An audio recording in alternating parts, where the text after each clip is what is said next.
effectivement, on peut se demander où est-il passé. Et puis, si on prend des photos qui ont été prises à des instants différents et qui, justement, par un assemblage, ont permis de montrer les dégâts qui étaient réellement visibles sur la façade, et là, on voit clairement que tout le rez-de-chaussée a été anéanti sur une longueur de 30 mètres. Et puis, au milieu, bien sûr, vous avez le trou de la carlingue.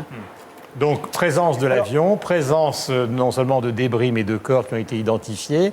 Et donc, géographie locale avec ce grand transformateur. Oui, et puis alors, au niveau de la structure du bâtiment, alors, là aussi, le grand théoricien du Pentagone, c'est quand même Thierry Meyssan, il a sorti un article il y a une dizaine de jours où il vous raconte que c'est un missile et que ce missile a traversé 6 murs renforcés en blindés, quoi. Alors que d'abord, il faut savoir que je ne vois pas l'intérêt de mettre 6 murs à la suite pour se protéger. Je vois, quand on met un blindage dans son appartement, on ne met pas un blindage devant la salle d'eau et puis devant le rideau de douche, quoi. C'est complètement débile. Et en plus, il n'y avait pas 6 murs.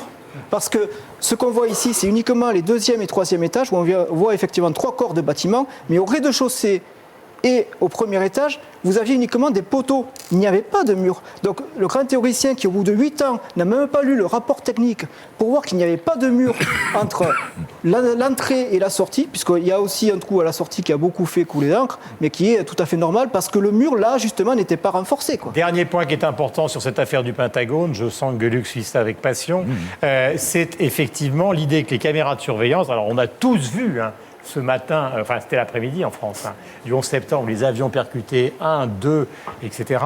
Plus, il faut le rappeler, on n'en parle pas, celui pour lequel l'équipage plus une grande partie des passagers se sont révoltés. Un avion qui visait peut-être soit le Capitole, soit la Maison-Blanche, et qui a atterri dans un champ parce qu'il y a eu une bataille. Là, il y avait simplement 4 pirates de l'air et 30 passagers. Il y a des témoignages bouleversants, des types qui parlent au moment où ils en prennent contrôle. Mais je voudrais qu'on termine avec la caméra de surveillance. Qui n'aurait rien filmé, justement. On va la voir. Alors là, voilà la fameuse caméra. Oui, alors il faut voir que c'est quand même une caméra de surveillance et qu'elle prend des images chaque seconde, en gros, et que l'avion, lui, il arrive à 800 km/h. Donc, bon, à part avoir une caméra haute définition, je ne vois pas comment est-ce qu'on pourrait avoir quelque chose de plus net que ce qu'on a eu, quoi. Alors, dernier point qui me paraît important avant qu'on aborde la revendication de Ben Laden, ça aussi on l'a lu énormément, peut-être vous aussi Philippe ou Bruno, ces types-là, ils sont 19, ils sont intelligents évidemment, mais enfin ils ne connaissent rien au pilotage, ils ont fait de l'instruction dans des conditions clandestines. Comment peuvent-ils prendre un avion, se battre avec les pilotes, assumer cette bagarre, contourner et changer la direction et avoir une visée aussi précise et sur le Pentagone et sur les tours du World Trade Center. En était-il capable ? Alors, il y a eu une grosse polémique parce que vous avez des associations aux États-Unis qui se sont regroupées de professionnels. Vous avez les politiciens, vous avez les ingénieurs, vous avez notamment les pilotes. Et certains ont dit mais c'était impossible pour l'avion, c'était impossible pour un pilote amateur. Alors bon, devant cette controverse, il y a des journalistes aux Pays-Bas qui ont dit on va voir, on va faire le test. Bon, ils n'ont pas envoyé un avion sur le Pentagone, ils ont dit on va aller voir un simulateur, pas un simulateur sur PC, pas Flight Simulator, ils allaient voir un vrai simulateur dans un centre de formation de pilotes. Ils ont demandé est-ce qu'on pourrait trouver quelqu'un là qui n'ait pas une grande maîtrise, qui a juste la licence pour les petits avions, comme c'était le cas pour les pirates. Eh bien, ils l'ont mis dans le simulateur et 3 fois de suite, il a fait exactement la même manœuvre.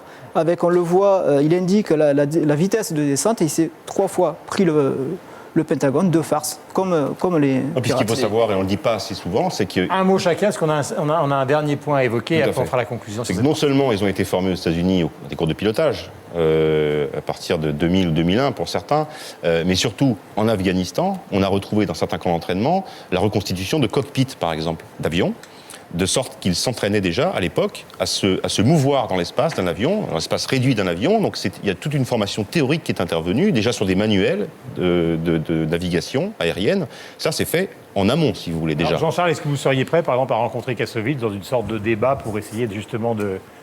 Ça vous intéresse ou pas ? Ah oui, moi, j'ai ouvert au débat, bien sûr, bien sûr. Ce que je ne supporte pas, c'est l'escroquerie intellectuelle de gens comme Meyssan. Non, mais faisons un raisonnement. Les 2 avions dans les tours, cela tout le monde les a vus. Et ça fait preuve d'une adresse extraordinaire. Alors, ce qui est intéressant comme complot, c'est justement le vrai complot, c'est-à-dire c'est les terroristes. Ils étaient extrêmement entraînés. Sinon, quelle est l'autre hypothèse? Il faut être fou.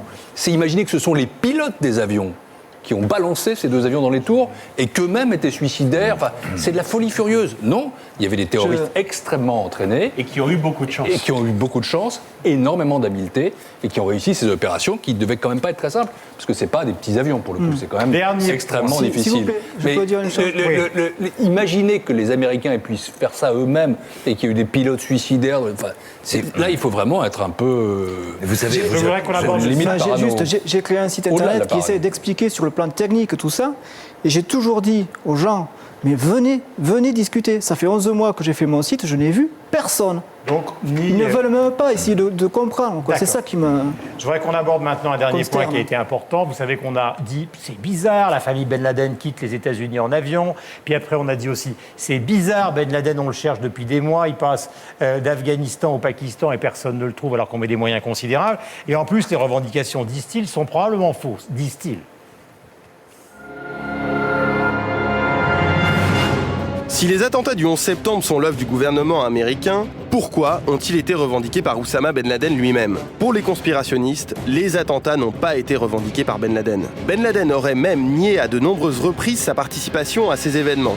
De plus, les conspirationnistes doutent de l'authenticité du document qui a été présenté comme la revendication de Ben Laden. Celui qu'on nous présente comme Ben Laden ne ressemblerait que de très loin au véritable leader d'Al-Qaïda. Au final, le gouvernement américain n'aurait aucune preuve tangible de l'implication de Ben Laden dans les attentats du 11 septembre. D'ailleurs, sur le site de la CIA, l'avis de recherche concernant Ben Laden ne ferait aucune allusion aux événements du 11 septembre. Voilà, encore une fois, avant la conversation finale, les experts répondent. Brizard. Ça, j'avais jamais entendu. Par... Écoutez, pour moi, c'est clair. Et d'ailleurs, pour tout le monde, ça devrait être clair que Osama Ben Laden a revendiqué à plusieurs reprises les attentats du 11 septembre 2001. Des milliers d'éléments de preuve, de témoignages attestent du fait que les kamikazes du 11 septembre ont été recrutés, formés, financés, logés, transportés par l'organisation Al-Qaïda. Et ça, on en a des preuves, y compris des preuves vidéo. Voilà, C'est-à-dire qu'on que va dans la voir maintenant, propagande les voici. interne Al-Qaïda, eux-mêmes, si vous voulez, se sont filmés. des Donc, images voilà, à la gloire grâce à donc, des Stéphane Simon et kamikazes. Guillaume Pérez, on les voit. Là, on voit les kamikazes du 11 septembre, donc avant le 11 septembre, en train de consulter des cartes sur lesquelles on voit très clairement le Pentagone, les États-Unis et des manuels de pilotage. Voilà, là, ce sont les kamikazes qui mourront le 11 septembre. Donc, Il n'y ça, a pas de meilleure preuve, je ne vois pas ce qu'on peut dire d'autre, en réalité. Alors, Bruno Délinger, vous étiez dans ces tours, vous avez vécu tout ça. Quand vous voyez justement David Lynch, Sharon Stone, tous ces gens, vous avez dit vous-même des voisins, des amis, des gens qui étaient dedans. Vous en pensez quoi? Je pense que c'est le signe de la maladie de notre société. Parce que, en soi, le 11 septembre est une horreur suffisante pour qu'on s'y arrête. Mais il semble que pour un certain nombre de gens, ça ne suffise pas. Il faut rajouter à l'horreur l'ignominie, comme si on ne pouvait pas vivre dans un monde normal. Donc pour moi, l'accumulation de l'horreur à l'ignominie, c'est le signe qu'effectivement quelque chose ne tourne plus rond dans nos Mais sociétés. c'est une manière de